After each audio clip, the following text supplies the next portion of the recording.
مجھے یاد آیا میرے والد رحمۃ اللہ علیہ کا ایک دفعہ مجھے خط آیا کہ جب پیسے ختم ہوتے ہیں اسی وقت ہی تمہارا خط آتا ہے کہ پیسے بھیج دو، کبھی آگے پیچھے بھی بتا دیا کرو زندہ ہیں کہ مردہ ہیں۔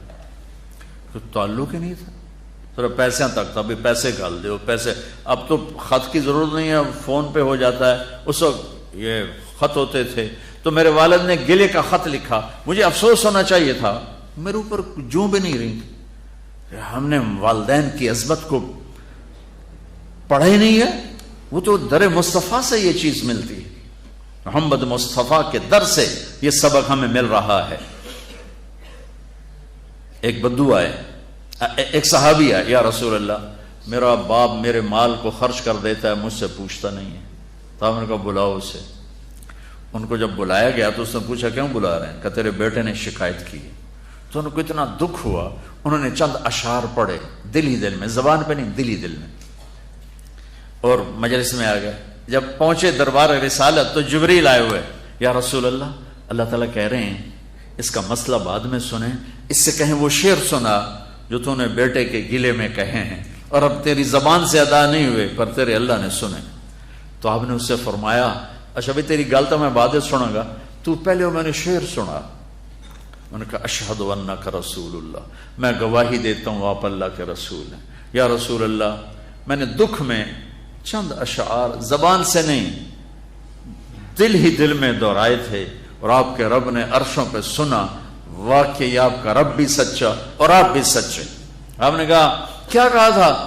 فَغَدَوْكَ مَوْلُودًا وَمُنْتُكَ يَافِعًا تَعُلُّ بِمَا أَجْنِي عَلَيْكَ وَتَنْهَلُ وَإِذَا زَاقَتْكَ بِالسَّقْمِ لَمْ أَبِدْ لِسَقْمِكَ إِلَّا سَاهِرًا أَتَمَلْمَلُ كأني أنا المتروك دونك بالذي تركت به عيني وعيني تحمل تخاف الردى نفسي عليك وإنها لتعلم أن الموت وقت مؤجل فلما بلغت السن والغاية التي إليها مدى ما فيك أؤمل جعلت جزائي غلظة وفظاظة كأنك أنت المنعم المتفضل فإن لم تر حق أبوبتي فعلت كما الجار المجاور يفعل۔ میرے نبی کے ٹپ ٹپ آنسو، کہا میرے بیٹے جس دن تو پیدا ہوا ہم نے اس دن اپنی ذات کے لیے جینا چھوڑ دیا، ہم نے تیرے لیے زندگی کا سفر شروع کیا، تجھے ٹھنڈی چھاؤں میں بٹھانے کے لیے گرم ہواؤں سے لڑا، تمہیں ٹھنڈی ہواؤں سے بچانے کے لیے برفانی راتوں میں کام کیا، تیری ایک مسکراہٹ دیکھنے کے لیے ساری ساری رات تڑپا، ساری ساری رات اپنے آپ کو کوہلو کے بیل کی طرح اپنی ساری جوانی کا رس نچوڑ کے تیری ہڈیوں میں ڈال دیا۔ میں بوڑھا ہوتا گیا، تو پروان چڑھتا گیا، میری کمر جھک گئی، تیری کمر اٹھ گئی، میری ٹانگوں سے جان نکل گئی، تیری ٹانگیں مضبوط ہو گئیں، میرے ہاتھ کانپنے لگے، تیرے ہاتھ مضبوط ہوئے، میں لڑکھڑانے لگا، تو اترانے لگا۔ تو مجھے خیال آیا کہ جیسے میں اس کے لیے دھکے کھاتا تھا، اس کی زندگی کی دعائیں مانگتا تھا، اس کے لیے تڑپتا تھا، چلو آج میرا یہ سہارا بنے گا۔ لیکن جب تجھ میں جوانی کی لہر دوڑی اور مجھے بڑھاپے نے کھا لیا، جب جوانی میں تجھ میں رنگ بھرا اور بڑھاپے نے میرے رنگ چھین لیے، جب جوانی نے تجھے سیدھا کیا بڑھاپے نے مجھے ٹیڑھا کر دیا، کمر جھکا دی، تو ایک دم تو مجھے ایسے گھور کے دیکھنے لگا، تیری آنکھیں ماتھے پہ چڑھ گئیں اور تو مجھے یوں دیکھنے لگا جیسے میں نوکر ہوں تو باپ تو مالک۔ تو میں نے اپنی 30 سالہ زندگی کو جھٹلا دیا کہ ہاں میں باپ نہیں ہوں، میں نوکر ہوں، یہ میرا سردار ہے، اگر یہ بیٹا ہوتا تو یوں تو نہ کرتا۔ اس نے میری راتوں کے تڑپنے کو بھلایا، میرے گرمی سردی سے لڑنے کو بھلایا، کولو کے بیل کی طرح میرے چکر کاٹنے کو بھلایا، اپنی خوشیوں کو دفن کر دیا اپنے سینے میں، قبرستان بنا دیا اپنے سینے کو، اپنی خواہشات کا اور اپنی خوشیوں کا اور آج تو مجھ سے ایسے بات کرتا ہے جیسے میں نوکر ہوں اور تو میرا آقا ہے. اچھا میرے بیٹے، میں نوکر صحیح، تو سب، پر میں تیرا پڑوسی. تو بندہ پڑوسی سے پوچھ ہی لیتا ہے کیا حال ہے، کوئی ضرورت تو نہیں، اتنا ہی پوچھ لیتے. دیکھو میں آج رو رہا ہوں، یہ بڑے دردناک اشعار ہیں. میری اردو میں اتنی وسعت نہیں ہے کہ میں ان اشعار کا درد سمجھ سکوں اردو کے الفاظ میں، لیکن اتنا بتاتا ہوں کہ میرے نبی روتے روتے ہچکی لگی، اتنا روئے. آپ نے اس بچے کے گریبان کو یہاں سے پکڑ کر دفع ہو جا، میری نظروں سے دور ہو جا. انت و مالک لابی، تیرا سب کچھ تیرے باپ کا ہے. یہی باپ آج تمہارے ہاتھوں ذلیل ہو رہے ہیں، یہی باپ آج تمہاری آنکھوں کو. ایک بچہ اپنے باپ سے کہہ رہا تھا، میں بھی بیٹھا تھا، تو آج تک میرے واسطے کی کیتا ہے. بہت پرانی بات ہے لیکن میں اب رو رہا ہوں. اس کے باپ کا دکھی چہرہ میری آنکھوں کے سامنے آ گیا، تو آج تک میرے واسطے کی کیتا ہے.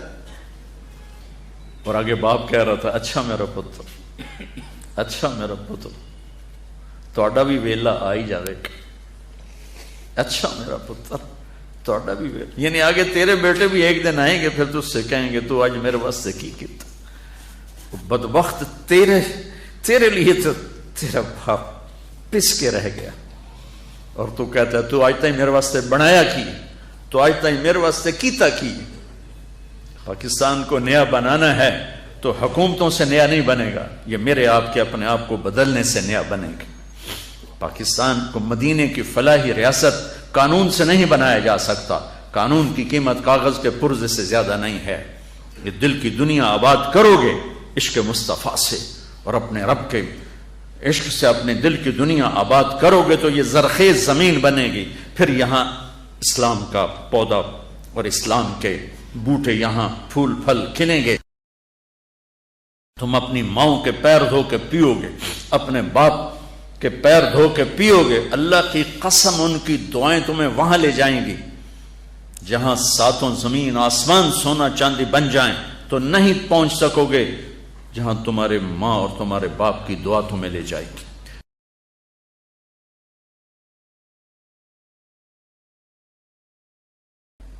سیکھو بچوں، زندگی سیکھو.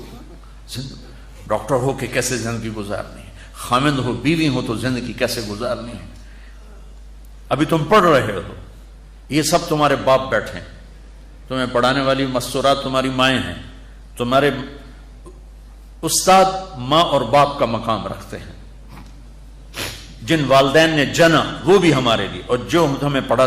مولا علی عالم الناس فی العالم، میرے نبی کے بعد سب سے زیادہ علم والے، اور کہتے ہیں جو مجھے ایک حرف پڑھا دے میں اس کو نوکر ہوں.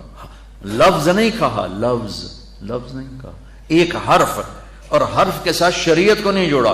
شریعت کا ایک حرف پڑھا دے، کا ایک حرف، چاہے دین کی علم کا چاہے دنیا کے علم کا پڑھا دے، میں نوکر ہوں، جہاں مرضی چاہے بیچ.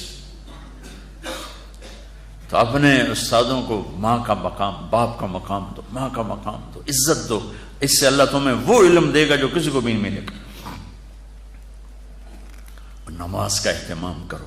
آپس میں جوان ہو، لڑے ہوئے ہو گئے، کسی نہ کسی سے تمہارا بائیکاٹ ہوگا، تو میری گزارش ہے یہاں سے اٹھ کر صلح کر لینا. اللہ کو پسند نہیں ہے کہ آپس میں لڑے ہوئے ہوں اور بول چال بند ہو. کوئی زیادتی کرے معاف کرنا سیکھو. تم سے زیادتی ہو جائے معافی مانگنا سیکھو. یہ میرے نبی کی عظیم و شان سنت ہے، معاف کرنا. 21 سال قتل کرنے والوں کو آپ نے کہا جاؤ معاف کیا. مکے والے ایک جگہ آپ لیٹے ہوئے تھے، ایک بدو آیا، اس کا نام تھا غورس.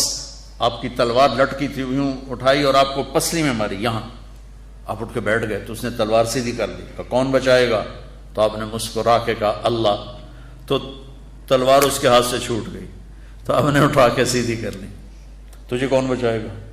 کہنے لگا میں تو ہی بچاؤں. تو آپ نے کہا کلمہ پڑھتے ہو؟ کہنے لگا نہیں. آپ نے کہا جاؤ معاف کی، جاؤ معاف کی. تو بچوں،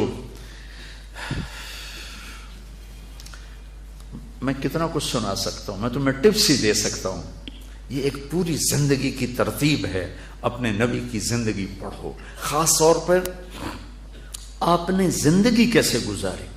باپ بن کے، بیٹا بن کے، بھائی بن کے، اور خاص طور پہ خامن بن کے اپنی زندگی کیسے گزاری، یہ پڑھو اور اپنے نبی کا، اپنے رب کا قرآن پڑھو اور اپنے اس لائن پر محنت کرو. ڈاکٹر بننا، تاجر نہ بننا. اور جب اللہ موقع دے تبلیغ میں وقت لگانا. جب آپ کا کوئی وہ لانگ ویکنڈ آ جائے تو اس پہ آپ 3 دن لگا لیا کرو تبلیغ میں، تو انشاءاللہ آپ کو بہت نفع ہوگا. اور آپس میں لڑے ہوئے صلح کر لینا. ٹھیک ہے؟ نیت کرتے ہو؟